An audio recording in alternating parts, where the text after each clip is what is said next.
Welcome, ladies and gentlemen, to the monastery, the open bar of the internet, the world's greatest shit show, and the place where we, the good brothers and sisters of this most holy of temples, seek enlightenment through the drunkest, craziest, and most batshit ways possible. I am your one and only gaming monk, better known as Mildra, and with me, I have two newcomers into the temple. They are the double-headed monster that is Story Brewers Role-Playing. In the red corner, we have Hayley Gordon, and in the blue corner, we have the Hendro. How are you two doing today? Well, today for you, tonight for me. Hello. Glad to be here. That makes us sound like we're on opposite sides of a fight. I hope we manage to team up. Well, you're gonna try and team up against me or something? Well, a fight is very close to a dance. We're no strangers to dancing. Yeah, hello, I'm V. So, Thanks for having us. I suppose I'll get the obvious joke out of my system. Which one of you is the abbot and which one of you is the Costello? Or did that one go right over your head? Right over. Flip a coin. Like a coin. Yeah, I do that with every time I have a couple people because, you know, Abbott and Costello being a legendary comedy act from decades ago, they are the people who gave us the Who's on First routine, or at least popularized it. I think the gag was around for years. You know, who's on first, what's on second, I don't know who's on third. Yeah, I see. But a tradition around here, aside from the drinking, is opening up with the humble beginnings, in a sense. So, with that in mind, I'd like you to walk me through your respective entries into role-playing games and what made it stick. Yeah, great question. I can kick that off because initially, I mean, I grew up in a family that really loved games. So I actually came into role playing through board gaming, which was a hobby I really got into probably around 2010 onwards. And it was from there that I stumbled upon role playing games. And specifically, I have this memory of buying the Mouse Guard boxed edition because it was in a box like a board game. And I brought that to Hayley to gather some friends together to play. And I think that's what kicked it off. It was just pure curiosity, and it was funny because I'd never seen a role playing done before, and I was trying to learn it from the book, and it was like completely out of my comfort zone. But I was just hugely curious, and I think what made it stick was having this interest from my friends, and Hayley can kind of speak more to this, but like I think, you know, there's something very special about storytelling and collaborative storytelling, and more than anything else, that was so interesting to me that it made me want to seek out new systems and kind of figure out all the different ways that we as humans tell stories. And that's kind of even what got us to start designing around that. Yeah. Mm-hmm.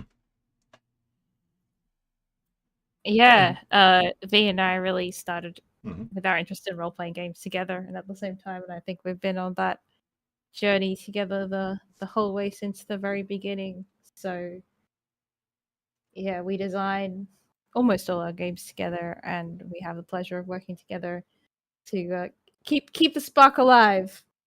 Mm-hmm. And probably a few vehement disagreements on certain things, or yes, that too. Because Lord knows I've had my back and forths with my own project. My co-writer Zan and I can be best described as two people who got in a brawl with each other and then go out for drinks afterwards. Yeah, I think in every creative partnership, there needs to be a certain level of trust and open communication that when you feel real passionately, that needs to come out, but that ultimately that strengthens the whole project and doesn't tear it down. Yeah. For sure. there's also the problem that him and I have the misfortune of being similar people. Which, on one hand, means we can get on the same page easy. On the other hand, it means we know how to get under each other's skin. It's too similar. Mm-hmm. I think we are similar in some ways, but I think me and Hayley have very complementary skill sets. So we often will have take different leads at different points in the process. Mm-hmm.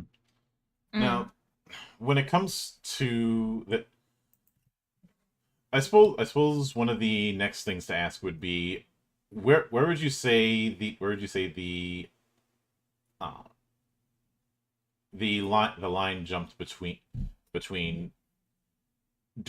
being somebody who liked games to sitting back and realize I've become a designer. Yeah, interesting. Sorry. Go. Oh, I go. Yeah, I think that I feel like that one of the amazing things about role-playing games is that it's inherently, Mhm. creative as a hobby. Like by participating in it, you are inherently participating in the act of creation. And I feel like for that reason, I feel like we're very lucky to be in a hobby where the line between, player who is creating fiction, game master if the game has one who is creating maybe a world or the fiction surrounding the players, and then the person who creates the games themselves, it's kind of a blurry spectrum. And so I really think that for that reason it's really easy and inviting to always want to go that little bit further, to create more and be, have a go at all sort of aspects of the experience that you have at the table. So I think it was a really natural progression for me. I feel like it was just sort of one step after another. And yeah, it still always felt like play, like playing, like part of that fun play experience that is such a great part of what we do and what we enjoy. Yeah. Interestingly, I think very much so in terms of the design and the creation, that felt like one continuous thing, that where it felt like maybe new or and it's less about being a designer, but being about like someone producing, like say a product or a thing. It's all the practicalities, almost like printing and shipping and learning all the skill sets around bringing a game to the world. That is probably more alien than just like the part that is designing, i.e., what we think of as like creating. And because the way that we create is very collaborative, it's very much in the same sort of space as collaborative storytelling. Yeah. Like whenever I would give somebody the elevator pitch for what role playing is, I would always say, "Are you familiar with Tony and Tina's Wedding?" Or not to sound too Midwestern, triple espresso. Good. Then that with rules and nobody's on stage.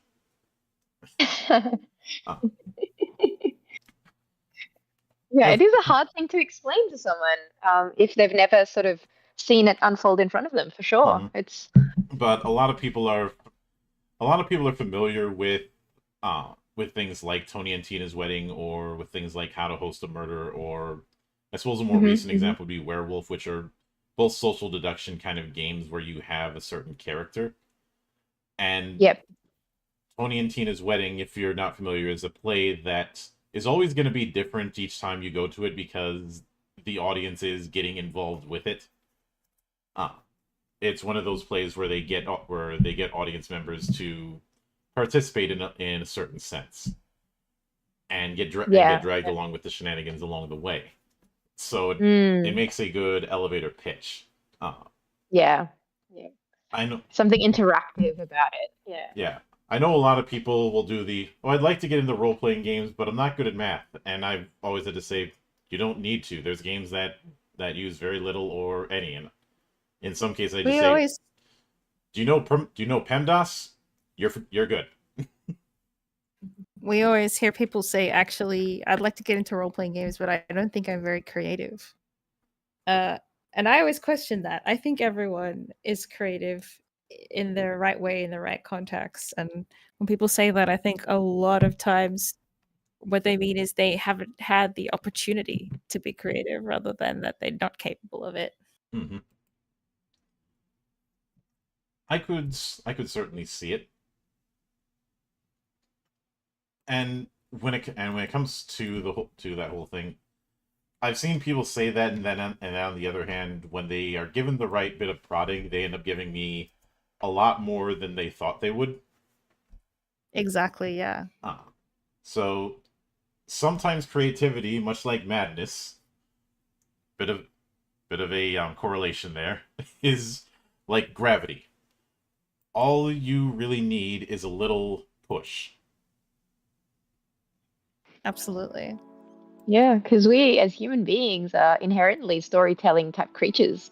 I think it's very much one of the earliest things that we do to sit around a campfire and tell a story and draw the group into that story. Although, does it really count as telling tall tales if the person telling the story is short? Look, I have a lot of experience with that, and I would say that one's aura can be a lot larger than one's physical limitations. For context, I think I'm like about 150 centimeters, which is some amount of foot and inches. Mm-hmm. It is short enough that you'd probably be standing in my shadow if it's too hot out. Because That's right. Perfect. I'm 198 centimeters.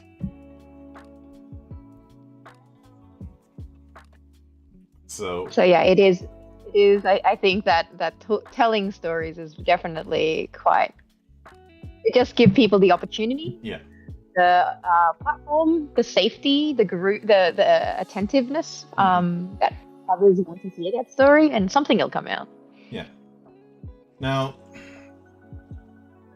this particular project, my late father's Correspondence, is built as a letter writing game set in the 1830s, and this particular time frame is, I wouldn't say is necessarily new to your group, since previously you had done stuff like Good Society, which isn't exactly the same energy, since that's adapting Jane Austen and this isn't, but it's not far removed. Was it a case where this was an idea that was tied to that and put to the side for the time being during Good Society, or what was the origin for creating? I'm just going to call it Correspondence because saying the full name a dozen times is going to be a bit much. I think that the link between the two games is Good Society is a game that came out quite a while ago now. So in at the end of 2018, it was released. Mm-hmm. Which, gosh, that would be almost 7 years ago now. 6.5 years. And of course, my late father's Correspondence is a game that is just coming into fruition now. So it's a game that we've been working on over the past year. And I think that the link between the two games is not so much that they're directly related or that I ever would have contemplated my late father's Correspondence when we were working on Good Society, but rather that since the end of 2018, I have played a squillion games of Good Society. I've played so many, and as I've done so, the stories that I've been lucky enough to be a part of and that have evolved through both Good Society and its many expansions, and also games created by our community based on it that sort of change the story and take it into new spaces, have given me a lot of inspiration over the years. And I think that the kind of story that my late father's Correspondence tells is related to, and a combination of, the inspiration not so much from the game itself, but rather from the stories I've been lucky enough to participate in that came out of it over the years. Mm-hmm. Oh yeah, I can certainly get that, and I will admit, a game focused on letter writing, you don't see a whole lot of. The last major one I can think of that I saw was Quill, and that was, I think, around 5 years ago. There's definitely sorry. And that one was still kind of cheating because you were still somewhat using dice, even though it was a letter writing game. Obviously, journaling games have popped up more and more over the last 3 years, but it's still rare unicorns.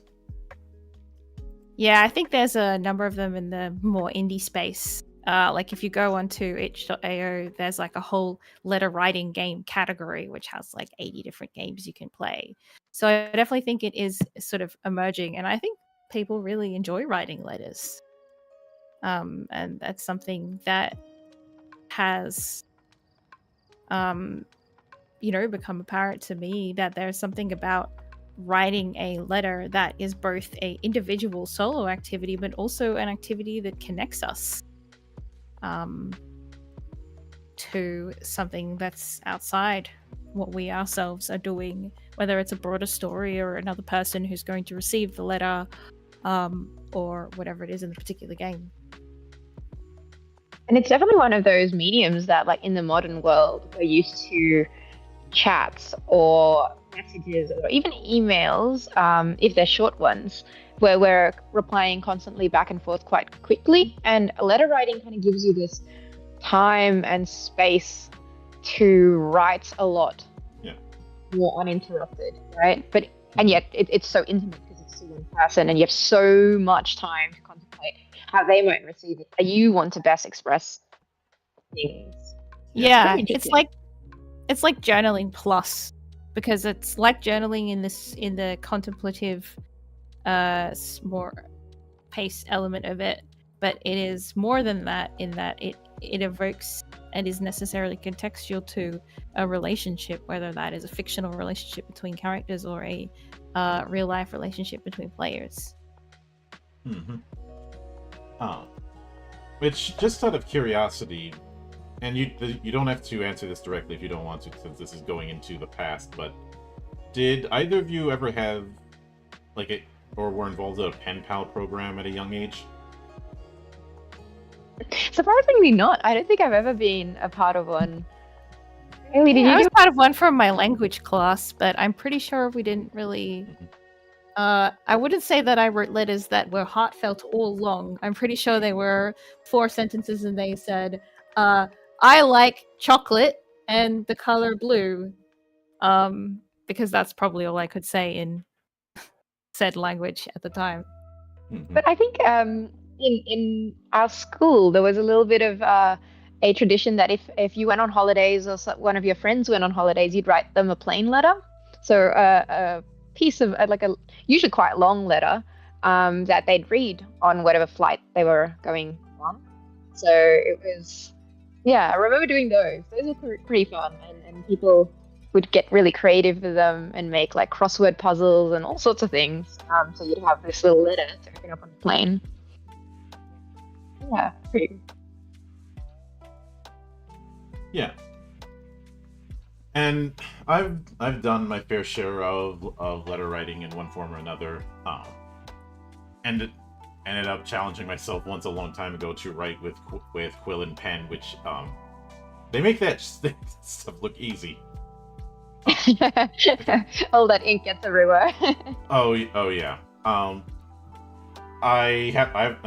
will admit having a fondness for old typewriters, which I firmly blame on my lengthy history with film noir movies, but there's precedent. And going into a bit of the history of my own country, I'll always remember the greatest passive-aggressive letter that I've ever seen, that was written by then President Thomas Jefferson to Yusuf Cormelani of Tripoli during the whole Barbary Wars. Which He ended up spending like a page and a half just being a complete ass when Yusuf was mad about them shooting at pirates, and they're like, I sincerely apologize. It's for the communication issue that caused the loss of your people. I'm vastly simplifying here, but it was basically him doing a lengthy letter just to tell the person at Tripoli, fuck off. Very important. It's a very strongly worded letter. Yeah, and those are the kind of things I've gotten an enjoyment out of. And with some old letters you find. You translate some of the flowery language, and some of them are even more foul than the most expletive-laden rant that you'd see nowadays. I feel like we're very lucky to have letters from, even as like the 17th century. I think there are some 16th century ones still around, and I mean before that in various ways that they kind of give us a unique insight into the mindset of different people in the past as individuals, or even just the kind of things that people thought about, how they express themselves, because of course when people are writing those letters, they're writing them for a particular purpose at a particular time, not for our later observation. So they're the closest thing we have to candid photos before photography. Yeah, I do know that there's been plenty of attempts to try and preserve. Although I will give one bit of advice when it comes to dealing with old letters: unless you have a very, very strong stomach, do not go into a tannery to see how old paper was made. Oh yeah, the smells, the way that that is not a thing. That's not the romantic part of letter writing. For sure. Now, it's kind of, you've probably heard the expression about not wanting to see how the sausage is made, or something to that extent. It's a similar principle to that. Yep. But now with that in mind, since it is given that this is supposed to be a story of a kind of family drama, I think it's important to establish, for lack of a better term, an Appendix N. If you're not familiar, Appendix N was a thing in early Dungeons & Dragons that listed off recommended / inspirational media. You see a similar thing in like the first chapter of a lot of White Wolf games, where it lists off other movies, books, TV shows, games, whatnot, that could serve as an inspirational reference for that given game. With Correspondence, what would some of the entries in that hypothetical Appendix N be?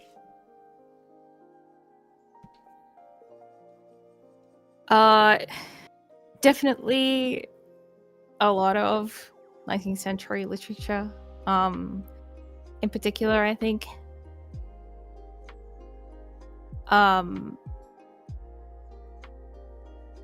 the Bronte sisters and their work stands out for me.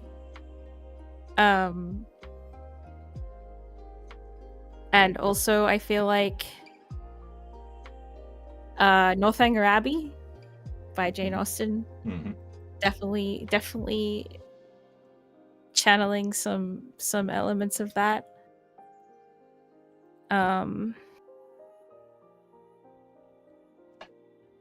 I feel like a lot of it is also inspired though by like my reading of letters that are contemporaneous, which I guess I can't like point to a particular person for that.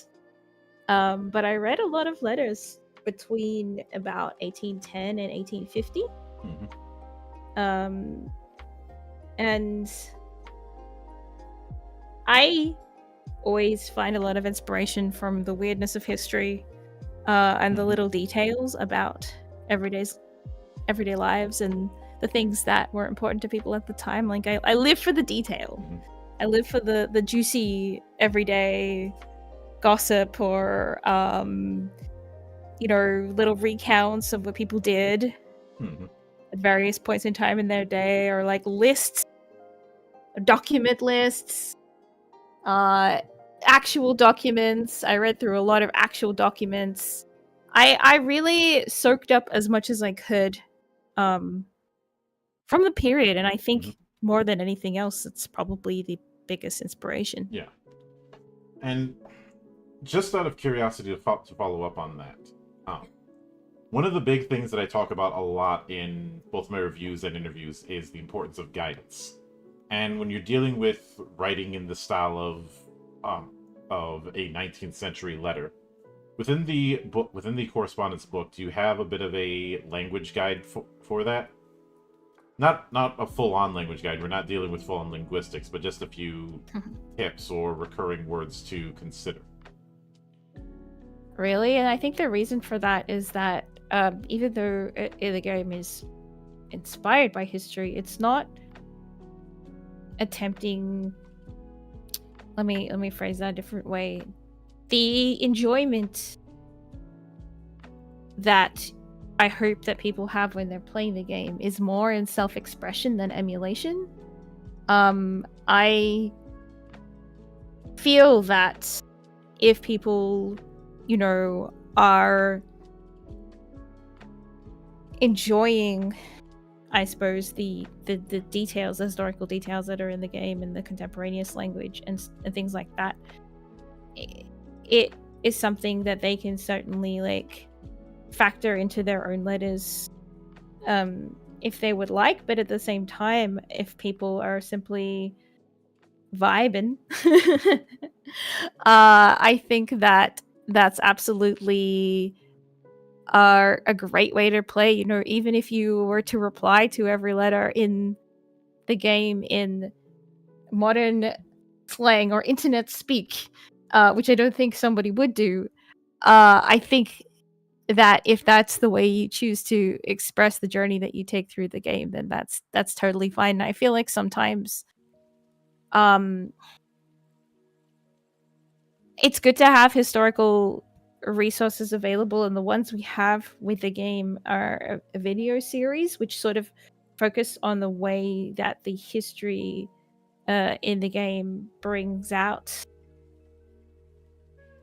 different aspects of the characters and what's important to them. But I do try to sort of when it comes to people's own self-expression, give them the space to feel like they don't have to be constrained by the past. Does that make sense? Yeah, I would say that from my observation of Hayley's always designing very inspired by history, but the reason why the games exist now is for us, the modern audience, to be able to resonate with some parts of the story, and a lot of that finding commonality as well as differences is very interesting and part of the fun. Which is all fair, and it's kind of funny you mentioned about the little details, since well, for one, I brought this up elsewhere, but some of Shakespeare's most famous lines were him sneak dissing his competition. Especially the whole "a rose by any other name" line. His rival theater was called the Rose, which had sewage problems. See, the diss track is not a new concept. No, and there's certainly that. There's been plenty of ways that people have done that, or even the ancient art of trolling the enemy. These are not new concepts, and as somebody who enjoys a bit of trolling, a bit of tomfoolery, I always appreciated when someone finds the sneakiest way to do it so that they didn't really do it, but the person who knows they did it can't say anything about it. Classic. A staple of the Regency genre, I think. The Regency drama genre. I can say I've gone that far because, well, in some of my past stunts I did. And one of them has lived rent free in my coworkers so bad that when somebody brought in donuts, nobody wanted to touch them because they all thought I brought them in.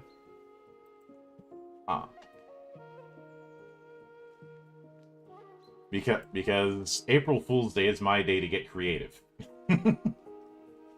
But I know I've gone with a humorous bent, but some of that is just due to a natural bent of being a comedian. But given the way it's set up, I am curious. Was this originally designed as a solo game, or was duet play something that you had considered from the word go? Right from the beginning, the first playtests of the game were actually duet before the solo version was playtested, actually. Mm-hmm. And those were very formative in shaping what the game became. Yeah. I suppose since this is a form of interactive fiction, one of the first things that immediately comes to mind, and maybe you had some experience with this, is the old Choose Your Own Adventure books that were everywhere. Yep. And to a certain extent, game books like, say, Lone Wolf, which could be considered a prototype of like solo RPGs nowadays. Yeah, it's funny you mentioned Lone Wolf. I just completed some design work for them last week. So yes, we're not no strangers to game books and sort of the way that those form stories that were interactive. And I think that like there's definitely some similarities, and I think the differences are in this. It's so much more about the self-expression. Really opens it up for you to explore your feelings and your characters in a way that is less about action and combat. In some of those games definitely had combat and rolling and that sort of thing as well, whereas this is really a literary exercise. It's a pen to paper exercise. Yeah. And there's something incredibly special about writing out a letter by hand. I think I had the fortune when Hayley came to me with all the typed up words of this game. I was tasked with the presentation of it, and pretty early on, I because you can get fonts that mimic these handwriting, rotate script and all that, and I thought about it, but I really missed the storytelling that you can achieve writing things by hand, and the texture of that, how rushed someone is. You can kind of see it in their writing versus how slow and meticulous, and I really wanted to be able to convey that. So yeah, I hand wrote the letters of this game, and that ended up being 70 pages. I think 70 made it into the book, but I wrote several of those letters multiple times over, so hundreds of pages of handwriting later. It was very, very, very fun and interesting, actually, as an artist. Yeah. Now, I can understand that feel when it comes to writing by hand. I've mentioned this before, but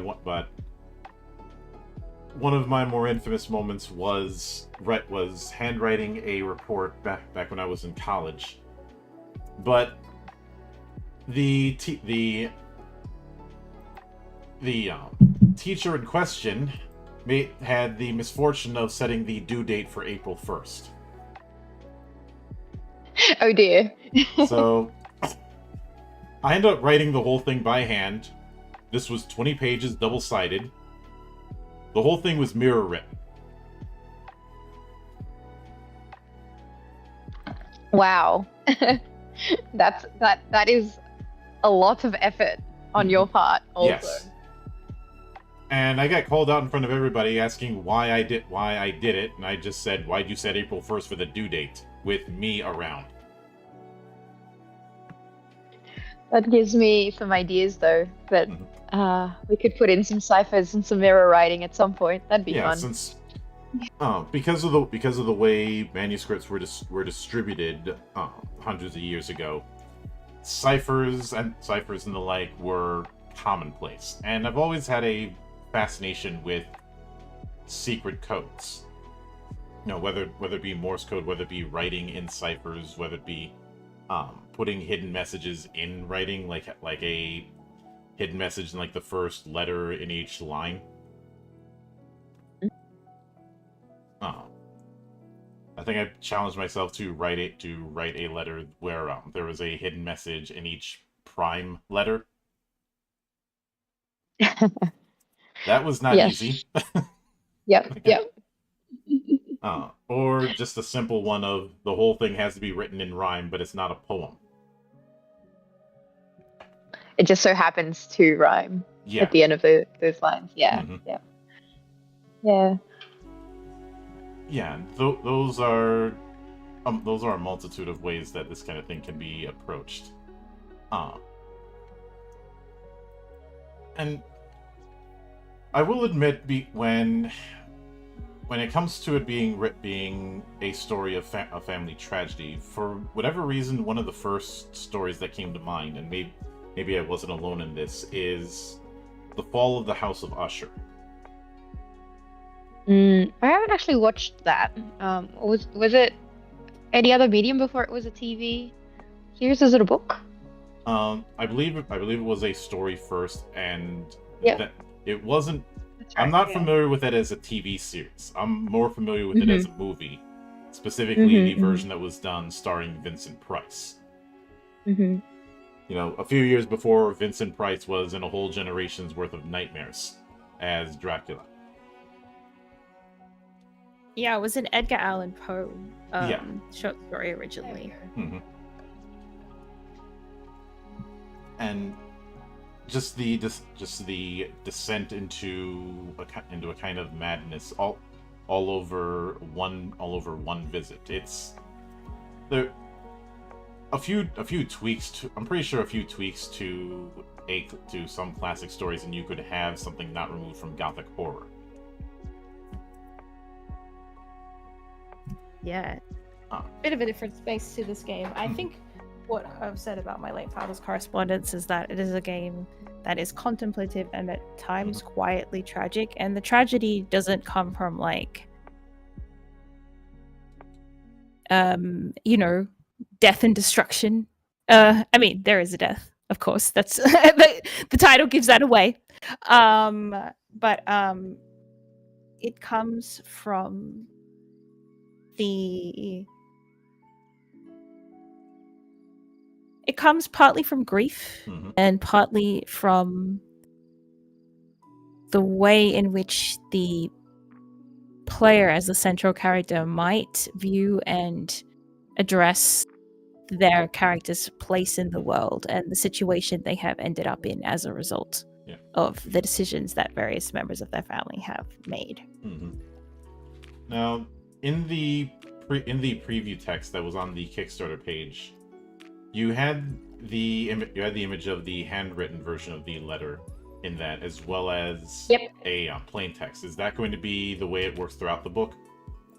Yes. There is the handwritten or cursive version, as we're calling it, of the entire game will be a sort of one go, and then the plain text version is a separate document that you can look at if you would like to. The idea there being that you can enjoy seeing the letter as and kind of having a sense of like, okay, what's this person's like handwriting like, or what paper are they using, and if it's too annoying to read the cursive letter for like accessibility, approachability's sake, we wanted to make sure there was a easy PDF searchable typed up version as well that you could then refer to and use in conjunction, or just use one over the other, but they're both presented there so you can decide what best suits your playing style. Yeah, I can Exactly. I can certainly get that. Now, with that in mind, how long do you suppose a full game of correspondence would take? Like a couple hours or an hour? I think it would take quite a bit longer than that. Yeah, I'm just throwing The that as game. a ballpark. Oh yeah, no worries. Yeah, absolutely. The game is broken up into a series of days, and each day has one or more letters that you need to reply to. So I think it depends how long that you spend on each letter. Mm-hmm. Really, I would say that a game that would, because of the way that the structure works with being broken up into days, and each day containing one or more letters, the recommendation that we give in the book is that you actually break these up into different days of real life play. So you don't actually have to do it this way, but I think you would get the best experience in the game if you played each fictional day in a different day of your real life, because it's going to give you the sense of like a story that's slowly unfolding over time in the same way that it is unfolding for your character. Mm-hmm. So if you did it that way, I imagine it would probably take you a couple of weeks to play through its entirety. Obviously, with maybe between maybe half an hour or an hour of play per day, depending on how long you wanted to enjoy writing the letters. Mm-hmm. Yeah, I can certainly get that. And with that in mind, what are you shooting for as far as a total page count, taking all of that into consideration? Yeah, so we don't. I think currently it's in the like 90 page, 80 to 90. Excluding the plain text version, which is on top of that. Yes, yeah. So the plain text version is a completely separate PDF, but like in terms of the book itself, yeah, around that size. Yeah, that it makes sense. And as far as a time frame when it comes to its release, what are you shooting for both the PDF and for the full version? Not full version, the print version, I should say. Yeah, I mean, I think, well, actually, we did unlock some stretch goals, so we're going to have to we're adding in an additional hidden letter to the game. There is a voting open on the Kickstarter for all the backers to be voting. Yeah, right now, actually. Right now, yeah, on who this hidden letter is written from. So that's been interesting. I don't want to spoil that at all, but it will, we're still adding those stretch goals into the book. But yeah, I think that it will be somewhere, the full final Wirebound book will be in, I would say, in that 90 to 100 page range. And then you will have a separate PDF that just has the plain text version. That would just in that will just be all the letters written out in plain text. I don't know how long that page is, but that will be. But yeah, so you'll get both those. Mm-hmm. Yeah, I can certainly get that, and I will definitely be looking forward to seeing how that shakes out. And I will also note, I do want to offer my congratulations for you all for getting well past the initial goal. You were shooting for 5,000 Australian, and it ended at 30.6 thousand. Thank you. Yeah, we're so lucky that, I mean, we often say this, where we feel a lot of the times we write stories that are within like a very niche, and we're so grateful that it resonates with a bunch of folk who've been really, really lovely and supportive of us through our journey as creators, and that means the absolute world to us. We make games, but it's only when it gets to the table and gets played that it becomes, that's completing the loop, the life cycle of a game. So we're very, very grateful for all the support that we've had. Mm-hmm. Absolutely. Oh yeah, I can certainly get that. Now, with that said, I want to sincerely thank both of you for taking the time out of your schedule to come all the way to my monastery and enjoy and brave the hell of time zones to do so. And Our pleasure, our pleasure. Yep. And anytime you see fit to return, the door is always open. As I often say around here, drinking is not mandatory, but it is encouraged. Yes, and as the story brewers, we will definitely do a cheers to that. Yep. And of course, a sincere thanks goes out to everyone who took the time out of their schedule to come onto the show and enjoy the madness. And there will be plenty more where that came from, as there always is here, on the open bar of the internet. But until then, on behalf of the good brothers present and not present, my name is Mildra, I am your gaming monk.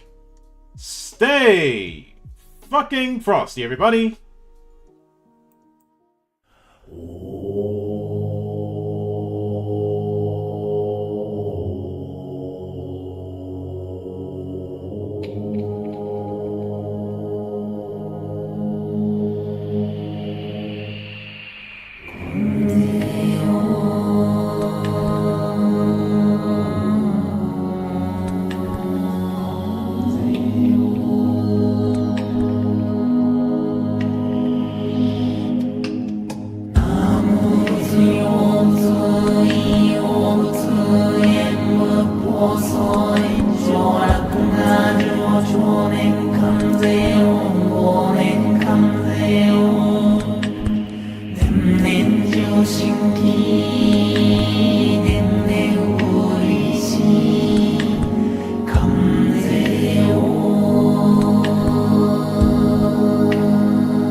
Soi, cho là cưng ga cho